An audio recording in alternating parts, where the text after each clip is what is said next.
Alors, qu'est-ce que j'ai commencé à quoi faire maintenant? J'ai commencé à seulement dire qu'on va étudier un point matériel dans notre cours, dans ce semestre-là, pendant ce semestre. Alors, comment vous avez assimilé toujours les corps à un point matériel et vous avez assimilé les corps à ces centres de masse ou ces centres de gravité. Mais vous ne savez pas pourquoi, quelles sont les conditions pour assimiler un point à son centre de gravité ou un point matériel, un corps à un point matériel. Donc, quelles sont les deux conditions? Tout d'abord, on peut négliger les dimensions de ce corps, l'extension spatiale de ce corps. Et la deuxième condition, il faut négliger sa rotation autour de lui-même. Si on peut négliger ces deux choses, alors on peut assimiler un corps à un point matériel. Très bien. Ensuite, j'ai dit que on veut repérer maintenant, une fois on a assimilé le corps à un point matériel, il faut le repérer dans l'espace. Et pour le repérer dans l'espace, on a besoin de trois paramètres qui vont être les trois coordonnées. Et maintenant, je vais commencer avec le paragraphe de repérage d'un point dans l'espace. Donc, on travaille dans un système de coordonnées dont les axes sont orthogonaux entre eux. Et je veux maintenant représenter une base orthonormée directe. C'est quoi la base orthonormée directe? Une base orthonormée est directe si les trois vecteurs unitaires U1, U2, U3 unitaires, okay, qui sont le module de U1 est égal au module du vecteur U2 égal au module du vecteur U3. C'est égal à 1. Et ensuite, U1, les trois vecteurs U1, U2, U3 sont orthogonaux entre eux.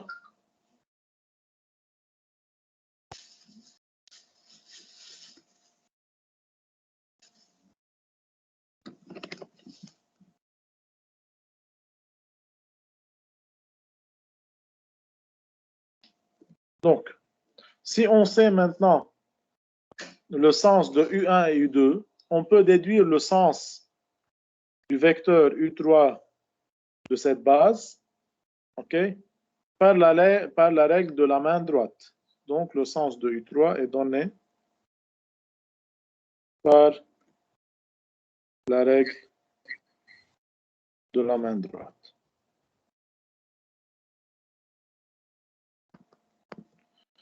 Donc, je veux représenter ceci par une petite figure. Disons, on a comme ça, c'est le vecteur U1 de cette base-là. On a le vecteur U2 là. Comme c'est une base orthonormée, qu'est-ce que ça veut dire orthonormée? Ça veut dire orthogonale. Et normée, ça veut dire on a les vecteurs de la base, on la même norme. Donc, orthogonale, orthonormée. Direct, on peut déduire le sens du troisième vecteur de cette base à l'aide de la règle de la main droite. Donc, si on prend U1, U2, on peut déduire U3. U3 va avoir ce sens-là.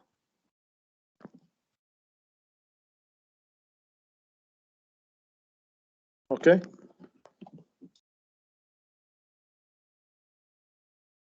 On passe de U1 vers U2 dans ce sens-là, de U1 vers U2 vers U3. Et on tourne comme ça. Disons un autre exemple. On a le vecteur X dans ce sens-là. On a le vecteur Y orthogonal à X.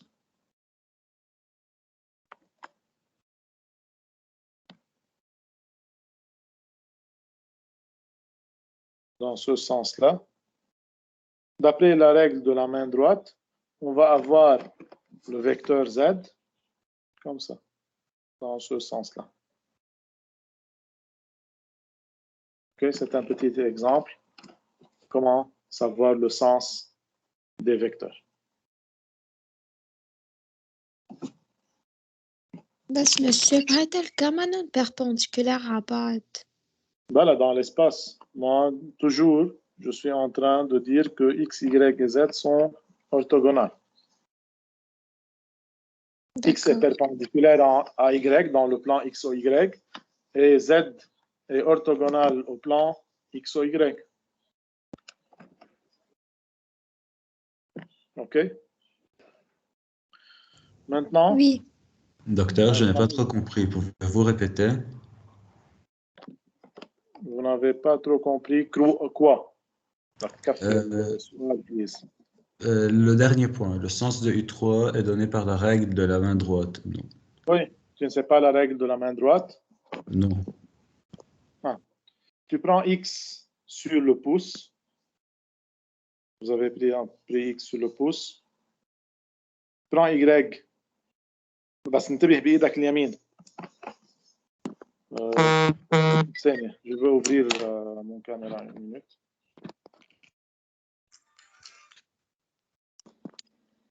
Vous pouvez voir toujours mon écran? Non. Non. Une minute. Non, non. Une minute, une minute.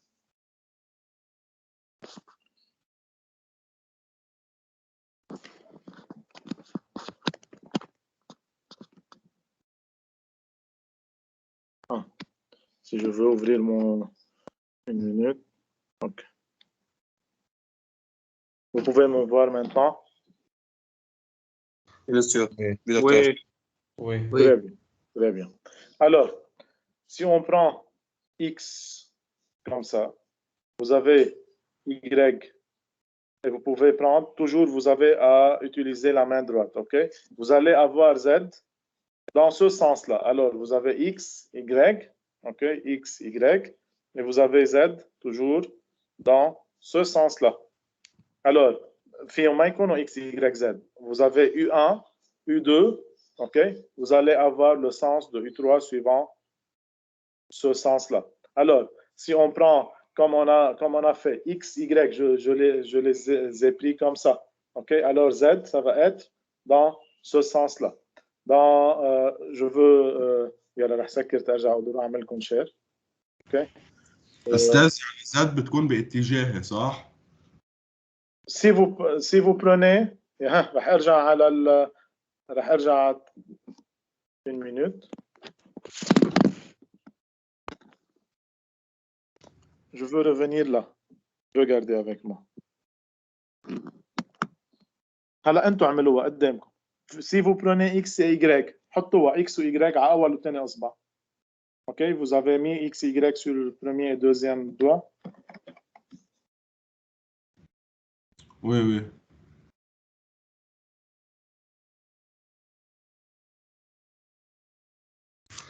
ايه ظهر الأستاذ. ظهر الأستاذ. أستاذ.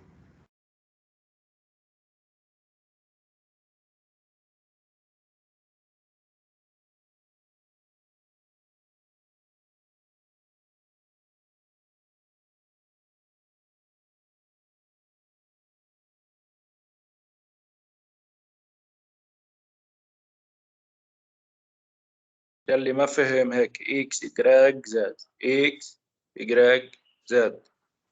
شو فهمتوا يا شباب؟ Merci monsieur. Merci monsieur Cédric. ولو OK.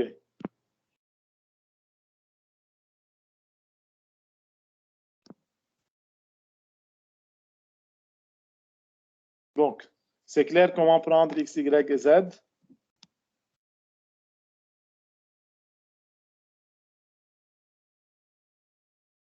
Oui.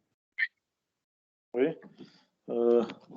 Alors, je veux essayer à dessiner. Regardez comme ça. Alors, si on prend comme ça, X suivant le pouce, OK, Y comme ça. Alors, vous allez avoir Z dans ce sens-là. C'est votre main. C'est la règle de la main droite. Bon, ما تعملوها بالشمال. بتعملوها بالقلب. Si vous prenez X, Y avec votre main gauche, vous allez avoir le sens contraire du sens orthonormé, du sens.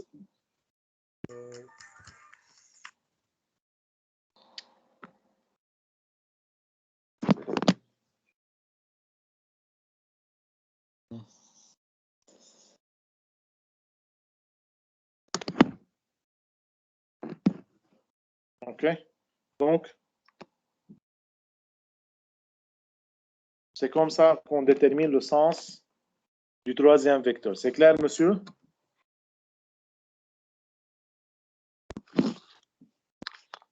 Oui. Très bien. Alors, je vais passer maintenant au quatrième paragraphe.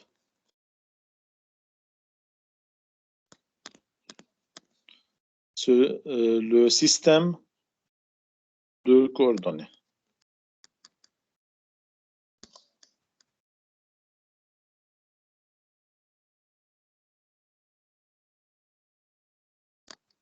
Pour le système de coordonnées, on va tout d'abord commencer avec les coordonnées cartésiennes. Donc, petit a. Alors, je vais prendre petit 1 là. Coordonnées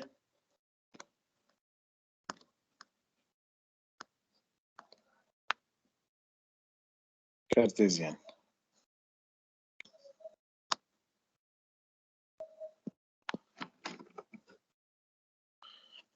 Donc, pour les coordonnées cartésiennes, tout d'abord, on va considérer une base qui est orthonormée directe.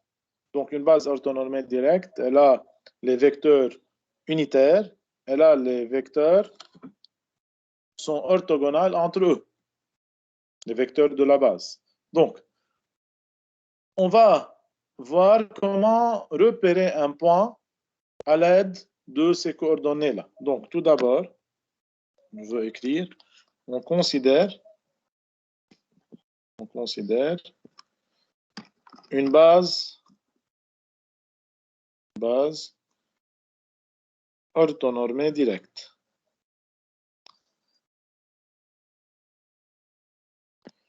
OK?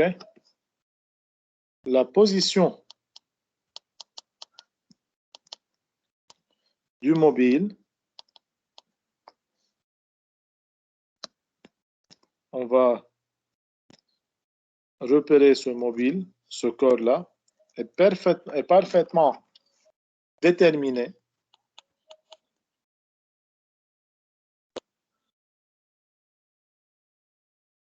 si on connaît à tout instant les composants du vecteur OM dans le repère OXYZ. On connaît à tout instant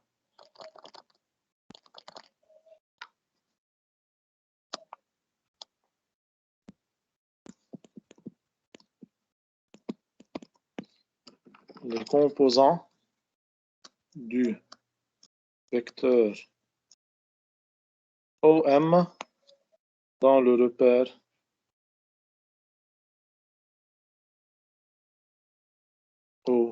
OXYZ.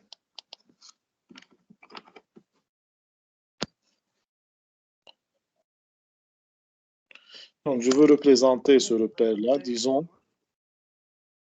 Oui, monsieur, je ne vous entends pas. Très bien.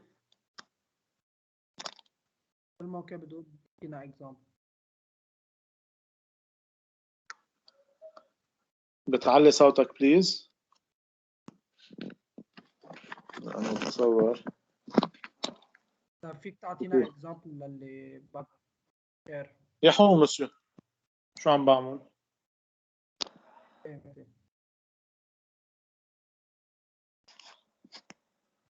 Qu'est-ce que je suis en train de faire?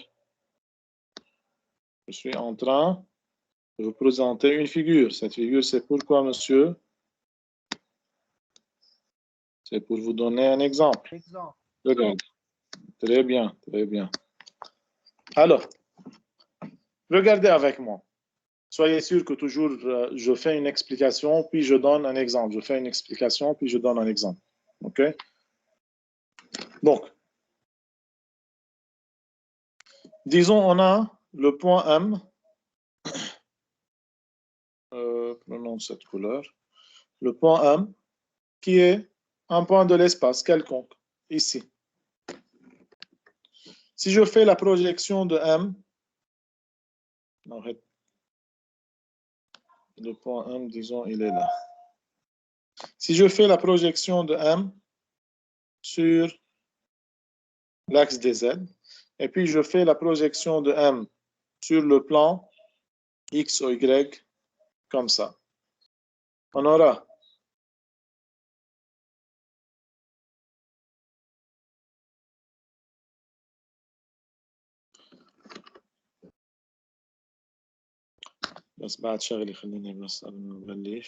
représenter en rouge les vecteurs unitaires UX, UY,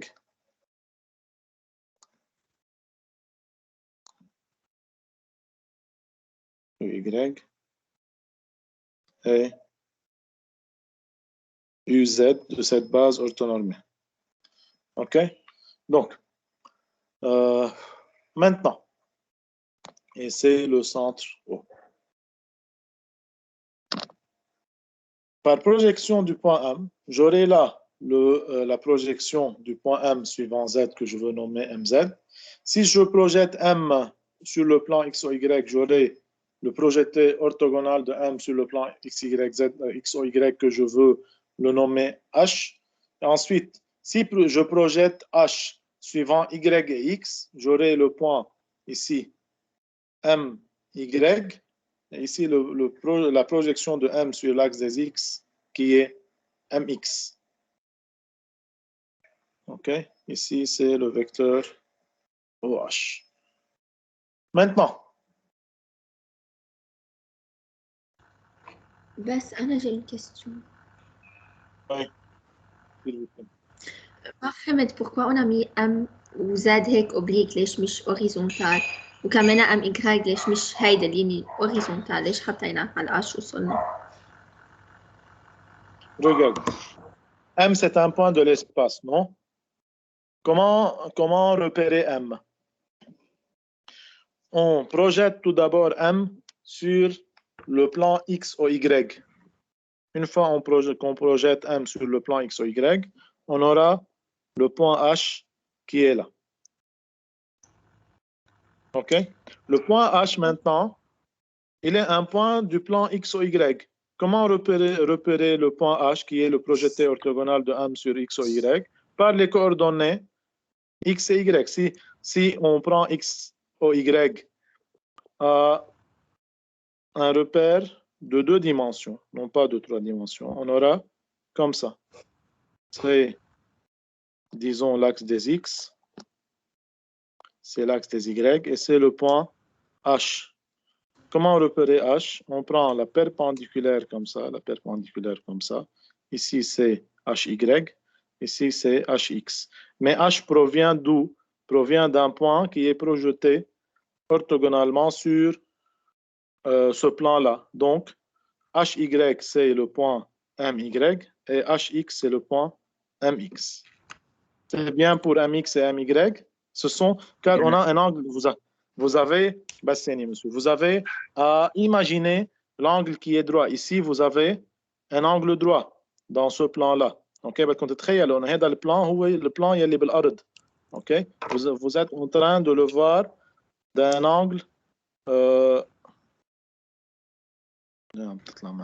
comme ça. Ici, vous avez aussi un angle qui est droit. C'est comme ça qu'on fait les projections, non? Jusqu'à maintenant, c'est clair? Oui, monsieur. استاذ يعني هون نحن لقينا القاش ومن ورا القاش على الزد لقينا الام. فين؟ عدله. يعني من ورا الام اكس والام واي لقينا القاش ومن ورا القاش والام زد لقينا الام. نحن معنا ام، نحن مبلشين بالعكس. On a la position de M. comment trouver mx, my, mz? Regardez comment. On fait la projection de m sur le plan x ou y. OK?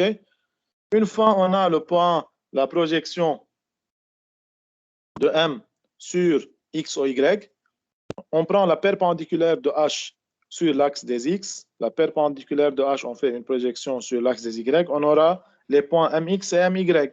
Là, c'est clair, j'ai représenté ce plan-là, ok, je l'ai représenté dans cet exemple-là, dans cette figure-là. Ce n'est pas un exemple, c'est la figure elle-même. C'est bien? Maintenant, on joint le point O au point H. Comment trouver MZ? On joint le point O au point H et on fait la parallèle à OH sur l'axe des Z. On aura ici un angle qui est comment? Qui est aussi un angle droit entre l'axe des Z, okay, et le projeté de M sur l'axe des Z. Et on هون aura الهدف le هنلاقي point ام اكس وام واي وام زد. أكيد. انا عملتها بالقلب، بلشت من ام اكس وام زد وام واي تنلاقي ام واش. وهي هيك زد، فكرت. إذا معك ام اكس ام واي ام زد تمشي بالطريق بالعكس. OK? De mx, ماشي. my, tu peux avoir h. Et si tu as mz, tu prends la hauteur et tu auras le point M. ماشي ميرسي. De rien. Alors, je veux écrire ceci. C'est clair, monsieur?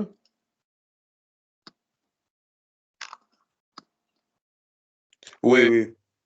Très bien. Maintenant, l'étude du vecteur position OM sur les trois axes. Qu'est-ce qu'on a fait? On projette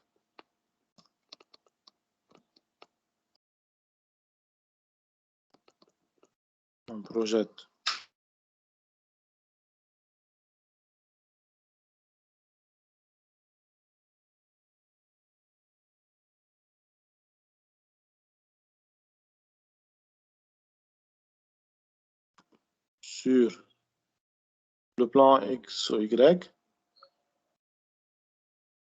OK. Et on aura le point MX, MY, qui sont les projetés. On projette orthogonalement OM sur, on aura OH. OK. Nerja, MX et MY, ce sont les projetés de H sur l'axe des X, comme vous avez vu.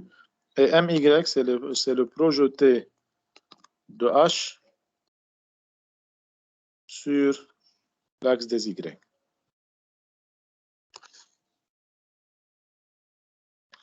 Puis MZ,